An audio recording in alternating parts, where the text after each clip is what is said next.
Welcome to the campus of North Idaho College and today's broadcast of the North Idaho College Public Forum.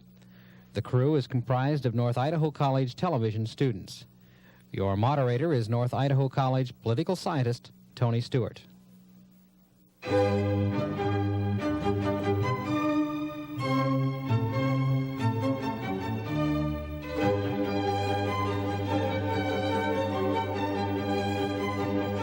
It is our privilege to present to you today for an interview the Most Reverend Sylvester Trinan, who is the bishop for the Roman Catholic Diocese of Boise, Idaho. The bishop was born in Donnelly, Minnesota, and was reared in Bismarck, North Dakota. He was educated receiving a BA degree from St. Paul Seminary in Minnesota in 1946. His ordination to the priesthood took place on June the 11th, 1946, and he has been a bishop of the Diocese of Boise since July the 25th, 1962. He has many other responsibilities and duties that he has performed in the church for a good number of years, and I will not take time to go through all of those credentials, but I would like to say on behalf of our staff, Bishop Trinan, it's a pleasure to have you in Coeur d'Alene and to have you on our program. Good to be here, Tony. I'm very happy to welcome to the panel two people who have been with me before, and our first panel member is a regular panelist and has been on this program for 12 of our 13 years, State Senator Mary Lou Reed. And the second panel member today is Father Bill Wasmuth of the St. Pius Catholic Church in Coeur d'Alene, and he too has made a number of appearances over the years, and we're happy to welcome him back. And I shall invite Senator Mary Lou Reed to commence the questioning. Thank you, Tony. Bishop Trinan, would you talk a little bit about the new pastoral letter that deals with social justice and the economy? I think you started, this was floated in November of last year and now is being circulated. Will you begin by talking somewhat about that new letter? Well, thank you, Mary Lou. It's a long subject, of course. It's 130 or 40 pages in its first draft. And the bishops purposely go about publishing a pastoral letter in that way, by writing what they think is going to be a good representation or a good presentation of all the consultation that they have had in the first stage. So we go about getting consultation from knowledgeable people in the area of economy and of social justice teachings. And after a year or so of that kind of hearing, so to speak, of input, then they go about writing it and in the first draft form, and then publishing that and giving it to the bishops for study, giving it to anybody who wants to read it.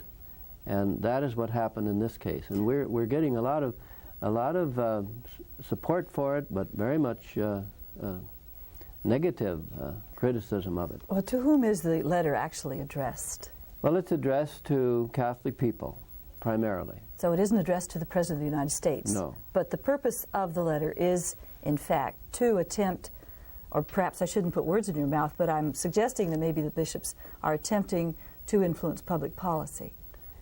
Is that true? I suppose we try to address ourselves to Catholic people, and we're trying to repeat the teaching of the Catholic Church on social justice, the teachings of Catholic social justice.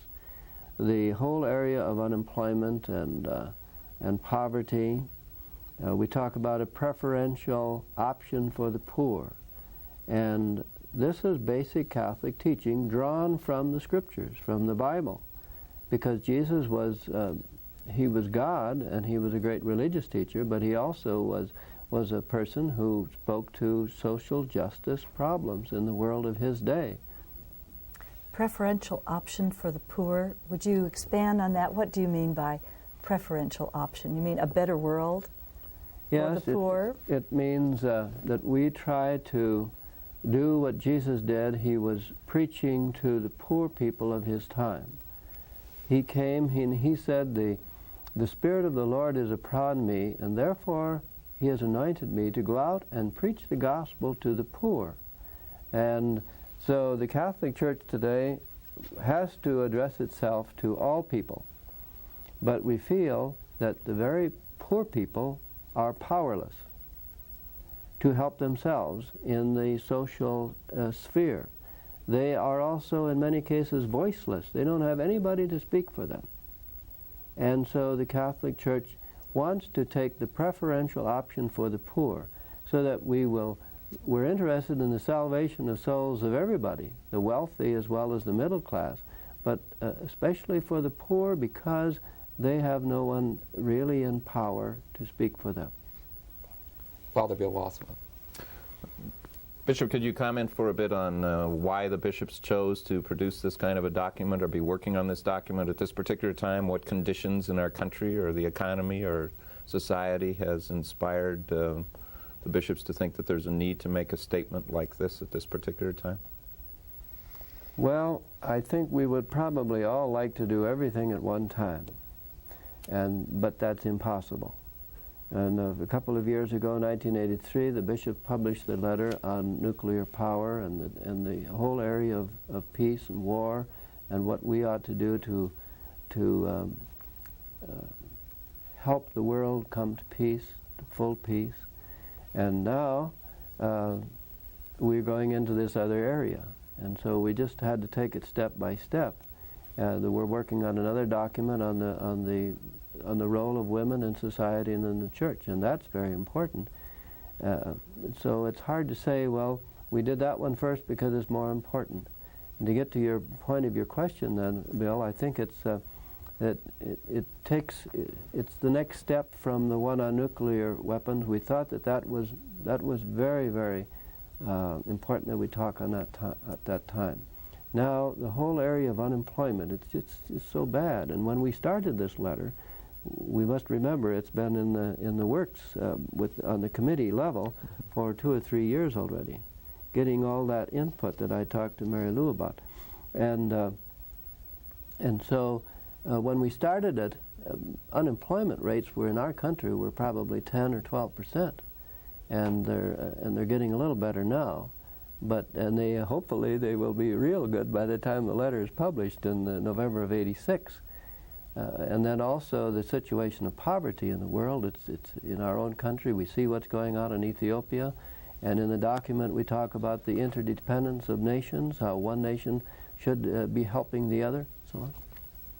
The economy has certainly been a matter of discussion and great concern in the United States for the last few years, since the recession of a couple of years back and the revitalizing of the economy that the president is trying to do, that he pledges to do, and national debt and all those kinds of things are constantly before us. And as I understand it, the church feels, the bishops feel that there's always moral principles and spiritual teaching, if you want, that needs to be interjected into this conversation, that if we as people, as country, as society try to work these issues out without that deeper understanding of human beings and the spiritual nature of human beings, as well as the more visible kind of nature of human beings, if we try to work it out without those dimensions, we're doomed. Is that the intent of the bishop? And would you comment about that if it was? Well, the bishops feel that as teachers of religion, as teachers of morality, we ought to speak out on these matters that we feel are very definitely moral matters. We think that it's a matter of right or wrong, that people are unemployed, that people are very poor. They're living way below there are thousands and millions of people in our country that are living below the poverty line, and that poverty line has been set by our own government. And so it's not an imaginary poverty line, but it's our official government poverty line, and millions of people are living below that. And so we feel that it's definitely a matter of morality, that it's a matter of right and wrong, that these situations should exist, and we're trying to address ourselves to those things. Okay, one concluding kind of question to that maybe. I wasn't necessarily leading to this, but it comes out okay, so that's fine. If, for example, you're saying unemployment is an important thing to be dealt with, and if in our two political party system in the United States, one political party says, yes, unemployment is an important thing to be dealt with, and the other political party says, no, it's not a particularly important thing to be dealt with, how do you avoid the issue or the accusation that says, therefore, you have taken a stance with one political party and against the other? Well, that's a good question, and I think we just have to speak the truth the way we see it. with regard to these issues. And if some people conclude that you're speaking against them, well, maybe that's their problem. We try to avoid that sort of thing. And in order to show that we're serious about avoiding that conflict between the different parties, we delayed the first draft of this letter until after the national elections last November, because we felt that if we had published the first draft before the elections, then that very accusation that you talk about would have been very strong against us. Bishop, in relation to the first resolution that is now a letter and is in effect concerning the peace and war issue or the nuclear arms race and that problem, you have indicated in an earlier conversation with our students that some people were under the impression that 8 or 10 bishops got together and drafted the letter, and I know there's a much, much more elaborate process before it goes to the American bishops. I guess I have a two-part question. Number one, would you inform our viewers in some detail the different groups that had input, and then what is the mechanism once that is finished for putting it before the bishops for final approval? Okay, Tony. As you mentioned, we don't believe in just getting behind closed doors and wrapping off a piece of literature and sending it out and say, here's the thing. We believe in getting all kinds of input as broadly as we can from, for instance, with the document on peace and war that was published in '83, we went to people on the administration, the present administration at that time, the former administration, military people, scientists, doctors, people on the street, educators, and so on. And we, in other words, whenever we drop a document like this, we try to get knowledgeable people at the highest level, and we invite them to come in for, let's say, an hour interview, singly, not in a group, but singly. And they say what they would like to say on the subject, they answer questions from the committee, and then after a year or so of that kind of personal interview, not every day, but they have those meetings for 5 days at a time, like 5 or 6 times a year, so they can really get a lot of people interviewed. Then on the basis of all that input, they write the first draft. And that's published to the bishops for study. The bishops take it to their own people. It's given to the media. And you know how broadly that got covered in last November when that first draft of the proposed pastoral letter on social justice and the United States economy was published, how broad a coverage that got. We had editorials in the New York Times and in the Washington Post from the highest level of people, some against, some for it. But we feel that in that way we bring out the truth, and we will get as perfect a document as we can at the end. I suspect the panel will get into the detail, but I will just ask you to do one thing before they take their next round. The document on the nuclear arms race, I believe the letter itself has 5 major points that it makes. Would you just briefly identify those for us at this time? Well, that document probably has many of them. It talks about the principle of deterrence, you know, one country building up and the other country building it up to counteract that, and so on. And in that part it says that deterrence is tolerable right now. We're talking about nuclear weapons especially. It's tolerable for them for a time. We just can't go on forever, because deterrence has not solved the war problem of the nations throughout the ages. We've had thousands and thousands of wars, and we've had deterrence all the time. We've had 100 wars in the last 40 years, and the deterrence has built up to a gigantic amount. And then another point was proportionality, that there must be, if you're going to engage in any kind of a defense war, and an aggression war would be ruled out totally in our theology, then you have to make sure that the hope for good is much greater than the anticipated loss that you would have.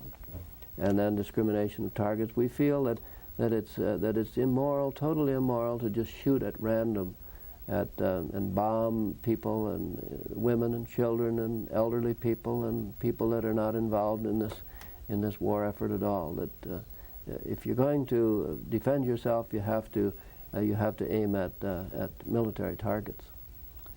But Now- yes, go ahead. Now, with regard to the other one, that's where I could see the 5 points more clearly. The one on social justice and economy. And there it talks about the great evil of unemployment when we have thousands and millions of people unemployed in our country. It's a great blow to the personal dignity of a person not to be employed. And most people, the statistics show, the studies show that this committee went through, that most people that are unemployed want to be employed. They don't want to be a burden on society. The second area is poverty. There's a great deal of poverty right in our own country. As I mentioned a little while ago, there are thousands and millions of people living below the poverty line. And then the whole area of food and agriculture. Agriculture, as you have seen from the media lately, especially in the Middle West, agriculture is in great jeopardy of going down the tube. We have the strength of our country in the rural area has been the small family farm, one of the strengths. And so the small family farm is in jeopardy of gradually disappearing, and not slowly, but pretty fast. And then the other area is the area of profit sharing on the part of great corporations, that there should be more. We feel that there could be at least explored more and more the whole area of workers in a factory, for example, sharing in the ownership of the factory, and therefore they're going to produce better, they're going to have more pride, they're going to want to work, they're going to probably work for less raises, smaller raises, because they know that the more this company makes, the more they're going to make, because they're sharing the profits. And then the fifth point was the interdependence of nations, and I think I touched upon that already. Yes. Mary Lou Reed. Well, Bishop, it is hard to know which of these details to go into, but I think I would like to ask, in the issue of interdependency of all nations, are you addressing in any way military intervention in the Third World by the U.S. or by other countries? Do you address that in either one of the letters? Military intervention on our part? Yes, yes. Only to say that wars of aggression would be in our theology and in our understanding of the moral law would be out.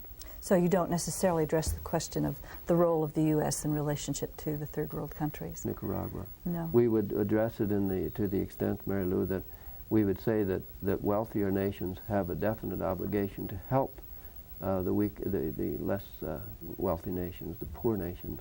We talk about the Third World and the Second World and the First World, and we're probably in the First World, and some developing countries are in the Second World, and then there are countries that are really down the list, you know.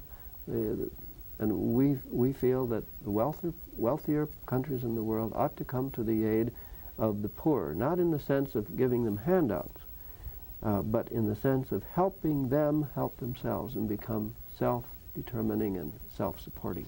Do you have some solutions in this third item of food and agriculture? I mean, here we are with Ethiopia, we have the Green Revolution, and we have the farmers in terrible economic plight.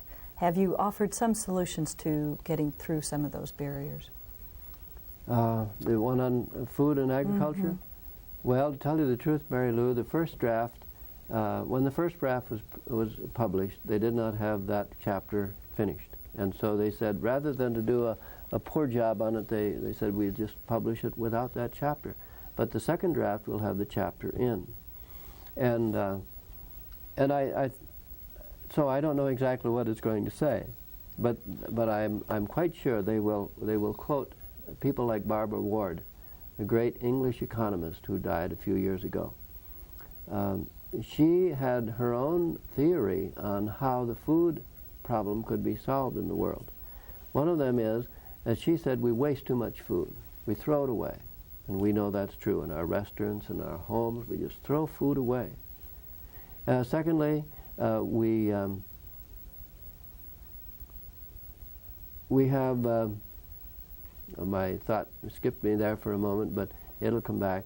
We have too many unproductive animals that are eating a lot of food. And this I know won't come to people with a lot of pets very pleasantly. But nevertheless, she said that we have too many unproductive animals in the world, and there are a lot of cases they're using up food that could be used for human consumption. We eat too much, Barbara Ward would say. A lot of people just eat too much, and too selectively. Now, that doesn't mean that we ought to eat hamburger 5 times a day or anything like that, but we just eat too much. Another way she said that the food production could be raised is by the fact that we distill too many cereals into alcohol. And so if you wouldn't do that much, she says, you would have much more food to feed the world. Thank you. Father Bill. I think it was Prophet Isaiah that in Old Testament times spoke to the northern and the southern kingdoms of chosen people, and one kingdom was proclaiming that they were starting to trust too much into their own ways and means, and too much into their own military defense, and too much into their conniving with and manipulating with countries around them, and not trusting enough in the fact that the God that they believed in would care for them and in His providence, and not trusting enough either in the basic goodness of people, that it was trying to be too controlled, too manipulated.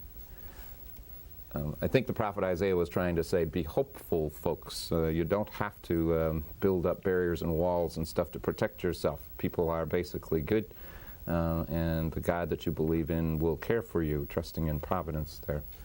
I'm wondering if you see the documents of the bishops, particularly the one on war and peace, as being that kind of hopeful document that points to the positives that can be accomplished at the same time as recognizing the evil and sin in our world, but pointing hopefully, as bishops are saying. Do you see it as a document that would point in that kind of direction, would take that kind of stance? Yeah, these are very good points and very important. And I see the document in various ways doing that. First of all, it says that peace is possible. We have to believe that. There are many people who are desperate and who are negative and who just say, what's the use? We're going to always have wars. We've always had wars. Jesus predicted it. We're going to always have wars, as if Jesus' prediction caused the wars to happen. And we know that's not true. And so it does say that that peace is possible. We have to believe in that. And then another point it makes very strongly is that we ought to have education for peace, more education for peace. We have all kinds of education for war. We know how to build the most sophisticated weapon system that you can imagine, and we're getting better all the time at it, if you can call that better. And so we have to have education for peace. And not just at the top level, but all the way through. We have to really believe that peace is possible, and that we ought to study that and go from there and just work on that tremendously. Bishop Trinan, I don't have a copy of the letter before me that the bishops did endorse concerning the nuclear arms race. However, in numbers of publications that I have seen and speeches I've heard, there's some staggering statistics on both sides concerning the number of nuclear warheads that are in the world and how many times over that this planet could be destroyed. In relation to the document, which I understand is well over 100 pages, do the bishops address that issue of what the stockpile is now, and that have we gone beyond the point of reason concerning on both sides weaponry? I know you've already addressed the deterrent factor, but are they addressing the quantity and potential of those weapons? It does. It doesn't go into minute detail, but it does say that it's totally futile to keep on building. And the more you spend on armaments, the more you are stealing from the poor and from the needy situations in the world. The development of dams and the helping to nations to develop their own self-sufficiency. So it does point to that, and it's I think everybody realizes that, or at least most people realize that it's so useless, you know. If you can, if your aim is to destroy civilization as we know it, And you can do that with 20 nuclear weapons, nuclear bombs. Well, then why have 200? And we're talking more than the sum, I guess, of 50,000 now that exist. Right. It's terrible. One of the questions in that area, and that has to do with some misconceptions that always take place when a document is published. The document does not indicate, does it, that the bishops are advocating unilateral disarmament or reduction, but asking all sides to be involved. Is that correct? Yeah, there are 3 or 4 bishops in the country privately who speak towards unilaterally disarming. But the document does not say that. The document insists that we're talking about bilateral or multilateral disarmament. We're not saying that the Russian people are bad people. We're saying that a system of totalitarianism and communism is very bad. They're seeking for world domination, and the document says that. We're not closing our eyes to that. We ask for prayer, for peace, and for the end of that kind of a system in the world. But we say that the nations have a duty and have a right to arm themselves to the point where they can handle aggression against them. And those are big issues, but that's what we're saying. Mary Lou, we have about 2 minutes. All right, Bishop, you mentioned there's been quite a bit of criticism. Who are the chief critics? Who are the ones who are made uncomfortable by the letters? Is there one particular group? Is it the Catholics themselves? Well, the one on peace and war, the administration was quite uncomfortable by it because they felt that that was going to be inroads on their allocations in Congress for more money. I don't want to point to any persons here, but with regard to the one on social justice and economy, I don't want to judge anybody. There were some big guns that were turned towards the document and towards the bishops who wrote the document. But we expected that, and we were not disappointed in that, because there were other big guns in favor of it. And we feel that adverse criticism will bring out a better document. I think I mentioned that. But the truth is that sometimes when you go to the dentist and he strikes a nerve in there, you jump. You would not and sometimes you get the impression that maybe the bishops are hitting on a tender nerve, and that needs to be addressed. And the very fact that it got so much coverage indicates to us that it's a pretty important subject. If it didn't, it would be very sad, would it not? Yeah. Yes. Sorry to interrupt on that note, but we are out of time, and Bishop Trinan, on behalf of our staff and the panel, I thank you for being with us and engaging in this most informative discussion. I've enjoyed it, Tony.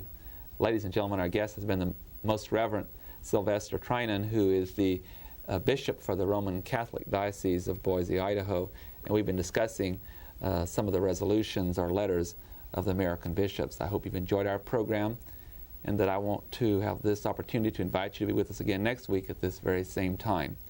Until then, please have a good week. I am Tony Stewart.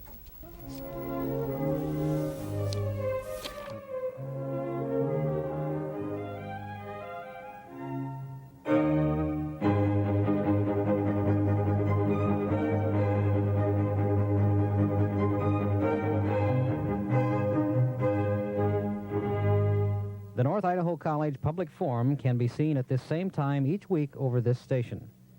This production was videotaped earlier by a North Idaho College student crew for viewing at this more appropriate time.